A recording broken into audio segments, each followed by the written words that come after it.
ஒரு முக்கியமான ஒரு அறிவிப்பு என்ன அப்படின்னா, நம்ம கடந்த வருஷம் அல்ஹுதா ஃபவுண்டேஷன் ட்ரஸ்ட் அப்படிங்கிற ஒரு ட்ரஸ்ட் வந்து நம்ம ஏற்படுத்தணும்.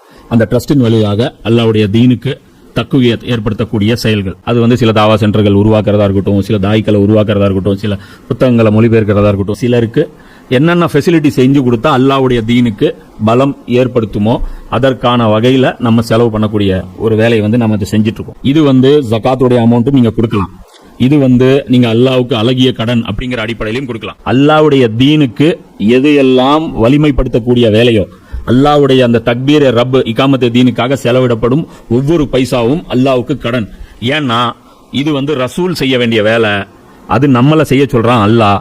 அதனால இதுக்கு ஃபுல் அண்ட் ஃபுல் இன்சார்ஜ் எல்லாம் என்ன எடுத்துக்கிறான், இது எனக்காக நீ கொடுத்த கடன் சொல்றான். அல்லாஹ் ரப்புல் ஆலமீன் அவன் கொடுத்த காசுக்கு அவனுக்கே நம்ம கடன் கொடுக்கக்கூடிய ஒரு மகத்தான வாய்ப்பு வந்து இந்த பணி. இந்த பணியை வந்து நம்ம செய்யறோம். இந்த ஒரு பணியை மட்டும்தான் நம்ம செய்யறோம். அல்லாஹ்வுடைய தீனை சரியான விதத்துல முஸ்லிம்களுக்கு புரிய வைத்து அதன் மூலமாக அல்லாஹ்வுடைய தீனை வந்து வலுப்படுத்துவது, இந்த ஒரே இலக்குக்காக நாம வந்து இந்த ஒரு ட்ரஸ்ட் வச்சிருக்கோம். இதுடைய பொருளாதாரம் நிறைய தேவைப்படுது. இப்போ வேலை செய்யத்தான் நமக்கு முதல்ல ஒரு நிலம் மட்டும் வாங்குறதுக்கு, ஒரு பில்டிங் கட்டுறதுக்கான பணி மட்டும் இருந்தா போதும்னு நினைச்சோம். ஆனா சர்க்கிள் பெருசாக ஆக நிறைய பணம் தேவைப்படுது. நீங்க எந்த அளவுக்கு கான்ட்ரிபியூட் பண்ணுவீங்களோ அந்த அளவுக்கு நாமளும் வந்து அந்த வேலைகளை வந்து சிறப்பான முறையில் செய்ய முடியும். அதனால ஒவ்வொருத்தரும் உங்களால முடிஞ்ச உங்களுடைய பங்களிப்புகளை இன்ஷா அல்லாஹ் நீங்க கொடுங்க. இறை நம்பிக்கை கொண்டவர்களே, பொறுமை மற்றும் தொழுகையின் மூலம் நீங்கள் உதவி தேடுங்கள். நிச்சயமாக அல்லாஹ் பொறுமையுள்ளவர்களுடன் இருக்கிறான். 2வது அத்தியாயம் 153வது வசனம் 153. அல்லாஹ் இங்கே என்ன சொல்கிறான்? ஈமான் கொண்டவர்களே, பொறுமை மற்றும் தொழுகையின் மூலம் நீங்கள் உதவி தேடுங்கள். இப்போது பனி இஸ்ராயீல்களுக்கு இதே தான் சொல்லியிருந்தேன் முன்னாடி. பொறுமை மற்றும் தொழுகையின் மூலம் உதவி தேடுங்கள்னு சொல்லிட்டு அல்லாஹ் அவங்கள சொன்னோம். ஏன்னா அவங்க தொழுகையை விட்டுட்டாங்க. தொழுகை இல்லாமல் அவங்களுடைய அந்த தீனில் அப்படி ஆக்கிக்கிட்டாங்க. அதனால் அல்லாஹ்வை விட்டு அவங்க ரொம்ப தூரம் ட்ராவல் பண்ணி போயிட்டாங்க. தொழுகையே இல்லாத ஒரு நிலை அவங்களுக்கு வந்துருச்சு. இப்போ புது உம்மத்து லான்ச் ஆனதுலேருந்து அல்லாஹ் என்ன சொல்கிறான், புது உம்மத்துக்கிட்ட வந்து நீங்கள் ஒழுங்காக இருக்கணும் அப்படின்னா தொழுகையில் முதல்ல ஃபோக்கஸ் பண்ணுங்கள். முதல்ல நம்ம பண்ண வேண்டிய, இப்போ நம்ம முஸ்லீம் ஆகிட்டோங்கிறதுல நம்முடைய முதல் விசுவாசம் நம்ம அல்லாஹ்வுக்கு எப்படி காட்ட முடியும்? ஒரு நாளைக்கு 5 தடவை நம்ம தொழுவதன் மூலமாக அல்லாஹ்வுக்கு நம்ம விசுவாசம் காட்ட முடியும். அல்லாஹ்வுக்கு நன்றி உள்ள அடியனாக இருக்கணும். தொழுதுட்டு அதுக்கப்புறம் கேம் போடுறது தனி, தொழுவுறான் மற்ற விஷயத்தில் அல்லாஹ்வுக்கு கட்டுப்பட மாட்டேங்கிறானா அது தனி, அந்த குற்றம் தனி, அது தனியாக விசாரிக்கப்படுவான். தொழுகையே இல்லைன்னா அவன் அப்பட்டமாக வந்து எக்ஸ்போஸ் ஆயிடுவான். அவன் வந்து அல்லாஹ் வந்து கொஞ்சம் கூட நம்பவே இல்லை. கொஞ்சோண்டு அல்லாஹ்வை நம்புறதுக்கு எவிடன்ஸ் என்ன அப்படின்னா தொழுவுறது. கொஞ்சம் கூட அல்லாஹ்வை நம்பவே இல்லை அப்படிங்கிறது தொழுகையை அவன் விட்டுட்டான் அப்படிங்கிற அந்த ஸ்டேஜ். அப்போ தொழுகைங்கிறது ரொம்ப இம்பார்ட்டன்ட்டு. அதனால் அல்லாஹ் ரிப்பீட் பண்ணுறான். அப்போ அதனால தான் குர்ஆனில் திரும்ப திரும்ப தொழுகையை பற்றி வரும். கிட்டத்தட்ட 50 தடவை இந்த வசனங்கள் வரும். எது? தொழுகை நிலைநாட்டுங்கள், தொழுகை நிலைநாட்டுங்கள்ட்டு. இப்போ ஏன் அதாவது நான் சொல்கிறேன்ல, குர்ஆனுங்கிறது பயானு, அது வந்து எழுத்து கிடையாது. எழுத்தில் ஒரு தடவை எழுதுனா போதும் தொழுகை நிலைநாட்டுங்கள்ட்டு. இப்போ இது பயானுங்கிறதுனால திரும்பி திரும்பி சொல்லிக்கிட்டே இருப்போம். புரியுதா? அங்கே பேசுனது பனி இஸ்ராயீல்களை பார்த்து, இங்கே பேசுறது முஸ்லீம்களை பார்த்து, இங்கே பேசுனது ஆரம்பகட்ட முஸ்லீம்களை பார்த்தா இருக்கும், அங்கே சில இடங்களில் பேசுனது மக்காவில் இருக்கக்கூடிய முஸ்லீம்களை பார்த்தா இருக்கும். இது மாதிரி அல்லாஹ் வந்து மாற்றி மாற்றி சுச்சுவேஷனில் வேறு ஆள்கள்கிட்ட பேசுனது தான் நமக்கு வந்து 50 இடங்களில் கிடைக்குது. இப்போ நம்ம என்ன நினைக்கிறோம், ஏன் ஒரே ஆயத்து திரும்ப திரும்ப வருது குர்ஆன்ல, 50 வாட்டி தொழுவ சொல்லு ஒரு தடவை சொன்னால் போதாதா அப்படின்னு நினைக்கும்போது ஒவ்வொன்றும் ஒவ்வொரு இடத்துல ஒவ்வொரு சந்தர்ப்பத்தில் சொல்லப்பட்ட விஷயம். ஸோ அதனால் வந்து அதையும் நம்ம இந்த இடத்துல புரிஞ்சுக்கணும். இப்போ குர்ஆனில் திரும்ப திரும்ப வசனங்கள் ரிப்பீட் ஆகிறதுக்கு காரணம் என்ன? சுச்சுவேஷன் மாறி இருக்கும், ஆள் மாறி இருக்கும். ஒரு காலத்தில் ஹம்சா நிலைநாட்ட சொல்லியிருப்பான், தொழுகை நிலைநாட்டுங்கள்ட்டு. பத்ரில் ஹம்சா ஓதில் செத்துட்டாரு. இப்போ மறுபடியும் சொல்லணும்ல, ஓதுக்கு அப்புறம் வந்தவங்க இருக்காங்களா புதுசா, அப்போ புது முஸ்லீம்கள் வந்திருப்பாங்களா, அப்போ அவங்களுக்கு ஒரு வாட்டி சொல்லணும்ல தொழுகை நிலைநாட்டுங்கள்ட்ட. அந்த மாதிரி ரிப்பீட்டடாக வந்துக்கிட்டே இருக்கும். சரியா? அப்போ இதில் இன்னொரு விஷயம் எல்லாம் என்ன சொல்கிறான், தொழுகை மற்றும் பொறுமையின் மூலம் உதவி தேடுங்கள். ஒரு உதவி நம்ம தேடணும். உதாரணத்துக்கு உதவி நம்ம கேட்போம். எதுக்கு உதவி கேட்போம்? ஏதோ ஒரு வேலை இருக்க போய் தானே உதவி கேட்போம். கடைக்கு போய் ஒன்று வாங்கிட்டு வா அப்படின்னா அந்த பொருள் நமக்கு தேவை, அந்த பொருள் வாங்குறதுல நமக்கு உதவி தேவை. புரியுதா? அது மாதிரி ஒவ்வொரு விஷயத்துக்கும் நம்ம உதவி கேட்குறோம் அப்படின்னா கண்டிப்பாக அங்கே ஒரு வேலை இருக்கணும், அங்கே ஒரு தேவை இருக்கணும். இப்போ அல்லாஹ் நமக்கு என்ன சொல்கிறான், என்கிட்ட உதவி கேளுங்க, தொழுகை மற்றும் பொறுமையின் மூலம் உதவி கேளுங்கள், நிச்சயமாக அல்லாஹ் பொறுமையுள்ளவர்களுடன் இருக்கிறாங்கிறான். இப்போ இந்த இடத்துல எதற்கான உதவி அல்லாஹ் தொழுகை மூலமாக கேட்க சொல்கிறான் அப்படின்னா, இந்த உம்மத்துக்கான அந்த கடமை நிறைவேற்றுறோம்ல, அது சாதாரணமாக நிறைவேற்ற முடியாது. ஏன்னா பின்னாடி அந்த கடமையில் என்னென்ன வருங்கிறத அல்லாஹ் சொல்லுவான். அப்போ அந்த கடமை அல்லாஹ் கொடுத்தான்ல, அந்த உம்மத்தா இந்த உலக மக்கள் மத்தியில் நம்ம வந்து உலகத்திற்கே ஒரு முன்மாதிரியாக வாழணும் அப்படின்னு நீ வரும்போது, நீ அப்படி நடந்து காட்டும்போது இந்த உலகம் ஒன்று விடாது. இந்த உலகத்தோட நீ சண்டை போட்டு தான் ஒரு முஸ்லீமாக நீ வாழ முடியும். இந்த உலகத்தோட நீ போராடணும். போராடாமல் அது உன்னை இழுத்துட்டு தான் போகும். அது உன்னை தீமையின் பக்கம் தான் இழுத்துட்டு போவாங்க. அப்போ அந்த மாதிரி கஷ்டம் வரும்போது நம்ம சோர்ந்து போய் உட்காந்துருவோம். ஏன்னா கண்ணுக்கு முன்னாடி நமக்கு அல்லாவும் இல்லை, அல்லாவுடைய ரசூலும் இல்லை. அப்போ நமக்கு என்ன பிடிப்பு இருக்குது, யாருக்காக நம்ம வேலை செய்யணும், போடா அப்படின்ட்டு உட்காந்துக்குவோம். அந்த நினப்பு நம்மளை இந்த வேலையில் நம்ம தொடர்ச்சியாக இருக்கணும், அல்லாவுடைய தீனில் நம்ம ஃபோக்கஸ்டாக இருக்கணும் அப்படின்னா நமக்கு இருக்கிற ஒரே ஒரு பிடிப்பு என்ன அப்படின்னா தொழுகை தான். நம்ம 5 நேரம் போய் அல்லாஹ் முன்னாடி போய் நிற்கும் போது நமக்கு ஒரு பவர் கிடைக்கும். அது நம்ம கரெக்டாக தொழுவது இல்லை, அதனால் நமக்கு அந்த பவர் வந்து ஃபீல் ஆகிறதில்ல. உண்மையிலே நம்ம சரியாக அல்லாவை மனசில் நினச்சி சஹாபாக்கள் தொழுத மாதிரி தொழுதோம் அப்படின்னா நமக்கு அந்த பவர் கிடைக்கும். இன்னும் சொல்லப்போனால் அந்த உம்மத்தை அந்த கடமையை நம்ம வந்து கையில் எடுக்கலை. இன்னைக்கு சமுதாயம் வந்து அந்த உலகத்துக்கே முன்மாதிரியாக வாழ்ந்து காட்டக்கூடிய அந்த பொறுப்பை நம்ம விட்டுட்டதுனால நம்ம என்ன ஆகிட்டோம், இன்றைக்கி அந்த பலவீனம் ஆகிட்டோம். அதனால் நம்மளுடைய தொழுகை எல்லாமே பீஸ் போய் கிடக்குது. அப்போ இந்த இடத்துல அல்லாஹ் என்ன சொல்கிறான், தொழுகை மற்றும் பொறுமை இது ரெண்டும் இருக்கணும், இருந்ததுன்னா என்னுடைய உதவி கிடைக்கும் அப்படிங்கிறான். மேலும் அல்லாஹ்வின் பாதையில் கொல்லப்படுகிறவர்களை இறந்தவர்கள் என கூறாதீர்கள், மாறாக அவர்கள் உண்மையில் உயிருடன் இருக்கின்றார்கள், ஆனால் அவர்களின் நிலையை நீங்கள் அறிய மாட்டீர்கள். இப்போ எல்லாம் சொல்கிறான் அல்லாஹ்வுடைய பாதையில் கொல்லப்பட்டுறாங்களே அவங்கெல்லாம் செத்து போயிட்டாங்க, அழிஞ்சு போயிட்டாங்க, அதோட காலி ஆயிட்டாங்க, நல்லா வாழ வேண்டியங்க அற்பாசியில் போயிட்டாங்க இப்படின்னு நினைச்சிடாதீங்க. அவங்க உண்மையில எங்கே இருக்காங்க, உயிருடன் இருக்கிறார்கள், அவங்க சாகலை. அதான் சொல்கிறேன், இந்த துனியாவுடைய ஹக்கீகத் என்ன, நம்ம பிறக்கவும் இல்லை சாகவும் இல்லை, அதான் உண்மை. நம்ம பிறந்தது எங்கே பிறந்தோம், நம்ம அல்லாஹ் உருவாக்கும் போதே நம்ம பிறந்துட்டோம். அன்னிலிருந்து நமக்கு வேறு ஊர்கள் வழியாக நம்ம உள்ளே பூந்துட்டுருக்கோம். ஒரு காலத்தில் வானத்தில் இருந்தோம், அதுக்கப்புறம் அம்மாவுடைய வயிற்றில் கொண்டாந்து விட்டோம், அதுக்கப்புறம் இங்கே வெளியே நடமாடுறோம், அதுக்கப்புறம் கபரில் போகிறோம், அங்கேயும் வாழ்க்கை தான், அப்புறம் மஹஷரில் நிற்கிறோம், அங்கேயும் வாழ்க்கை தான், அதுக்கப்புறம் சொர்க்கமும் நரகத்துக்கும் போகிறோம், அங்கேயும் வாழ்க்கை தான். அப்போ டோட்டல் வாழ்க்கை நம்மளுடைய பயணம் தொடர்ந்துகிட்டு தான் இருக்குது. ஆனால் நாம் என்ன நினைக்கிறோம், ஒரு ஸ்டேஜ்லேருந்து அடுத்த ஸ்டேஜ் போகிறவனை பார்த்து போயிட்டான் அதோட ஆல் அவுட்டுன்னு நினைக்கிறோம். இப்போ பைஜானு செத்துட்டார், எங்கே போயிட்டாரு, செத்துட்டாரா, அழிஞ்சு போயிட்டாரா, அவ்வளோதான். டோட்டல் அழியல, நம்ம கான்டாக்ட் பண்ண முடியல, அவ்வளோதான். நம்மளால் அவர்கிட்ட பேச முடியாது, அவர்னால நம்மகிட்ட பேச முடியாது. இதுதான் சிச்சுவேஷன். மற்றபடி அவருக்கான வாழ்க்கை வாழ்ந்துட்டு இருக்கிறோம். அந்த வாழ்க்கையில் நம்ம ஜெயிக்கணும், இந்த உண்மையை நம்ம உணரணும். இதுக்கு தான் அல்லாஹ் இந்த இடத்துல சொல்கிறோம். புரியுதா? இந்த இடத்துல சொல்கிறோம். இப்போ ஒரு சந்தேகம் வரும், இவ்வளோ நேரம் கிப்லாவை பற்றி பேசிகிட்டு இருந்தான், தொழுகையின் மூலம் பொறுமையின் மூலம், ஆனால் திடீர்னு செத்து போனவங்களை பற்றி பேசுகிறான். என்னதுக்கு சொத்து பணங்களை பற்றி பேசுகிறான்? அதுவும் அல்லாஹ்வுடைய பாதையில் கொல்லப்பட்டவங்களை ஏன் பேசுகிறான்? ஏன்னா இந்த கடமை அப்படிப்பட்ட கடமை. எது? உலகத்துக்கு நீங்கள் ஒரு நல்ல எடுத்துக்காட்டாக ஒரு நிர்வாகத்தை நீங்கள் ஏற்படுத்தணும் அப்படின்னு நபி ஸல்லல்லாஹு அலைஹி வஸல்லம் அவர்களுக்கு கொடுக்கப்பட்ட வேலை. இப்போது நிர்வாகம் அல்லாஹ்வுடைய பேச்சுப்படி, அல்லாஹ்வுடைய வழிகாட்டுதல் படி இருந்தால் அந்த நிர்வாகம் எவ்வளோ சூப்பராக இருக்கும், அதில் ஏழைகள் எவ்வளோ நிம்மதியாக இருப்பாங்க, ஒவ்வொருத்தனுக்கும் அவனுடைய உரிமைகள் எப்படி சரியாக கிடைக்கும், பெண்களுக்கு அவங்களுடைய உரிமை கரெக்டாக கிடைக்கும், ஏழைகளுக்கு அவங்களுடைய உரிமை கரெக்டாக கிடைக்கும், தொழிலாளர்களுக்கு அவங்களுடைய உரிமை கரெக்டாக கிடைக்கும், முதலாளிகளுக்கு அவங்களுடைய உரிமை கரெக்டாக கிடைக்கும், பணக்காரங்களுக்கு அவங்களுடைய உரிமை கரெக்டாக கிடைக்கும். இப்போ இதெல்லாம் கிடைக்கும். இப்படி கிடைக்கும் அப்படிங்கும்போது எப்போ கிடைக்கும்? இப்படி ஒரு நிர்வாகம், ஒரு அரசாங்கம் அமைஞ்சாதான் கிடைக்கும். அப்போ நபி ஸல்லல்லாஹு அலைஹி வஸல்லம் அவர்கள் ஒரு அரசாங்கத்தை அமைப்பதற்கு முயற்சி பண்ணிட்டு இருக்கும்போது ஆல்ரெடி ஒரு அரசாங்கம் வச்சிருப்பாங்கல்ல, அவன் விடுவானா? அவன் என்ன சொல்லிட்டு இருக்கிறான், அபூஜஹில் இருக்கிறதுலே உனக்கு சூப்பரான ஆட்சி நான் பண்ணி கொடுத்துட்டு இருக்கிறேன், எவ்வளோ நிம்மதியாக இருக்கிறா, ஹஜ்ஜு சூப்பராக பண்ணுறீங்களா, எவ்வளோ பேர் நம்ம ஹஜ்ஜுக்கு வராங்க, எவ்வளோ நமக்கு பெனிஃபிட் இருக்குன்னு இப்படி காமிச்சிட்டு இருக்கிறான். இதில் அவங்களுடைய லாபங்கள் இருக்குது, அவங்களுக்கு சில சிறப்பு பங்குகள் இருக்குது. அது மாதிரி தான் உலகத்தில் எந்த ஒரு நிர்வாகம் இருந்தாலும், எந்த ஒரு பகுதி மனுஷங்க வாழ்கிற பகுதி இருந்தாலும் அரசாங்கம்னு ஒன்று கண்டிப்பாக இருக்கும். அப்போ நீ நல்ல நிர்வாகம்னு ஒன்று நீ பண்ணணும்னு நீ முயற்சி எடுத்தீங்கன்னா ஆல்ரெடி ஒரு கெட்ட நிர்வாகம் ஒரு கும்பல் பண்ணிட்டு இருக்கும். அப்போ நல்லதை கெட்டதோட சேர்த்து நீ நல்ல நிர்வாகம் பண்ண முடியாது. கெட்டதை வீழ்த்திட்டு கெட்டதை ஜெயிச்சுட்டு தான் நீ பண்ண முடியும். அப்போ ஜெயிக்கிறதுக்குன்னா அவன்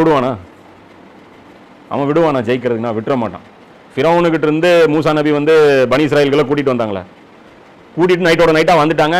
ஃபிரௌன் இப்போ நைட்டு தூங்கிட்டு இருக்கும்போது பனி இஸ்ராயல்கள் காலி பண்ணிட்டு வந்துட்டாங்க.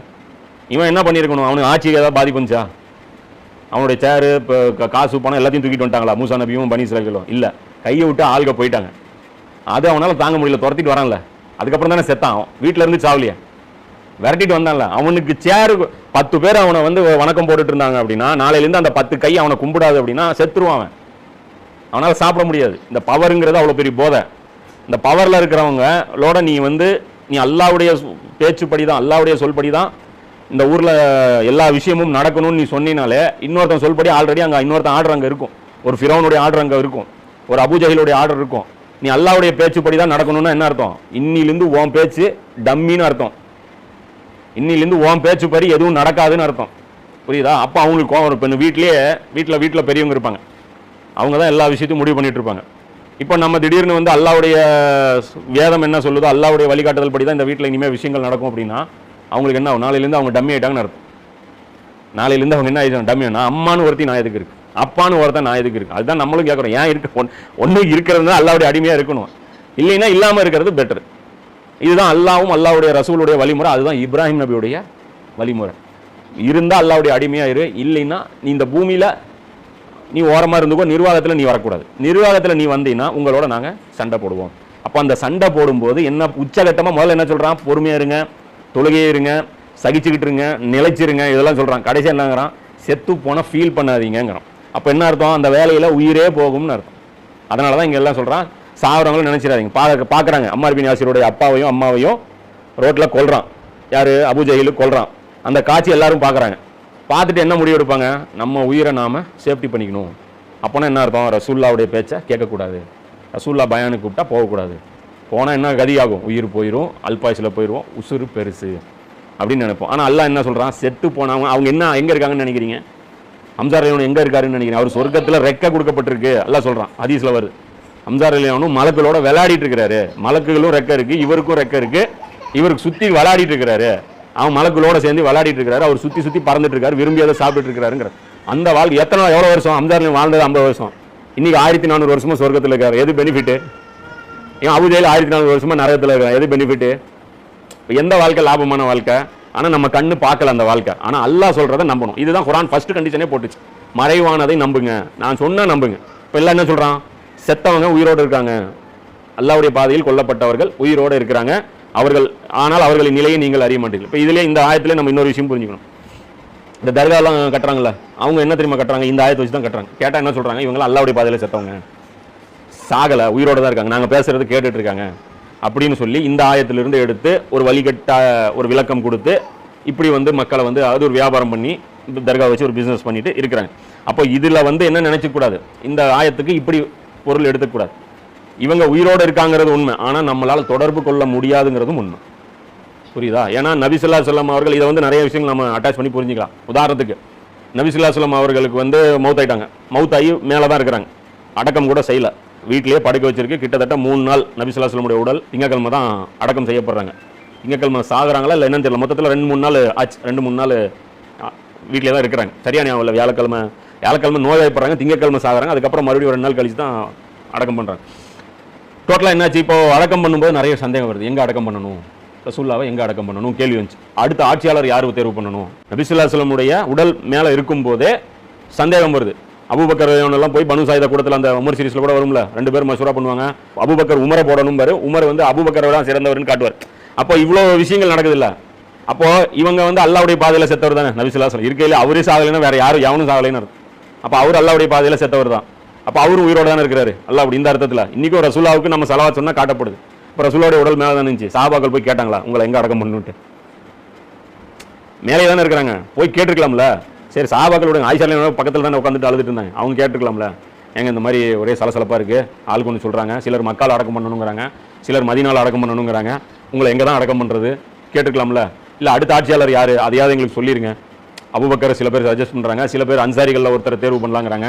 அப்போ ஏதோ ஒரு ஐடியா இருந்தால் சொல்லுங்களேன்னு கேட்டாங்களா, கேட்கல. அப்போ இதுலேருந்து புரியுதா இல்லையா, இப்போ ரசூல்லாவாகவே இருந்தாலும் இந்த உலகம் அந்த வாழ்க்கை திரை வாழ்க்கை, திரைக்கு போயிட்டாங்கன்னா முடிஞ்சு போச்சு, அவ்வளோதான். அங்கேருந்து ரசூல்லாவை நம்மளை கான்டாக்ட் பண்ண முடியாது, நம்மளால் ரசூல்லாவையும் கான்டாக்ட் பண்ண முடியாது, பிரிஞ்சு போச்சு. அப்போ இதை வச்சுக்கிட்டு தவறாக விளக்கம் சொல்கிற ஆட்கள் இருந்து நம்ம என்ன பண்ணணும், ஈமான சேஃப்டியாக காப்பாற்றிக்கணும். ரசூல்லா உயிரோடு இருக்கும் போதும் நம்ம என்ன பண்ணக்கூடாது, ரசூல்லாட்ட துவா கேட்கக்கூடாது. அப்போ செத்ததுக்கு அப்புறம்னா கேள்வியே கிடையாது. அதனால் வழிகாட்டில் நம்ம போகக்கூடாது, அது ஒரு விஷயம் புரிஞ்சுக்கணும். மேலும் அடுத்த வசனம் அல்ல சொல்கிறோம் 155, மேலும் சிறிதளவு அச்சத்தாலும் பசியாலும் உடைமைகள், உயிர்கள் மற்றும் விலை பொருட்கள் ஆகியவற்றில் இழப்பை ஏற்படுத்தியும் நிச்சயமாக உங்களை நாம் சோதிப்போம். இதுதான் பயங்கரமான மூமின்களுக்கு ஒரு அல்லாஹ் சொல்லக்கூடிய பயங்கரமான ஒரு டாஸ்க். இந்த நிலைகளில் பொறுமையை மேற்கொள்கிறவர்களுக்கு, இதுல யாரு சபர்ல இருக்காங்களோ அவங்களுக்கு நீர் நற்செய்தி கூறும், அவங்களுக்கு வாழ்த்து சொல்லுங்க.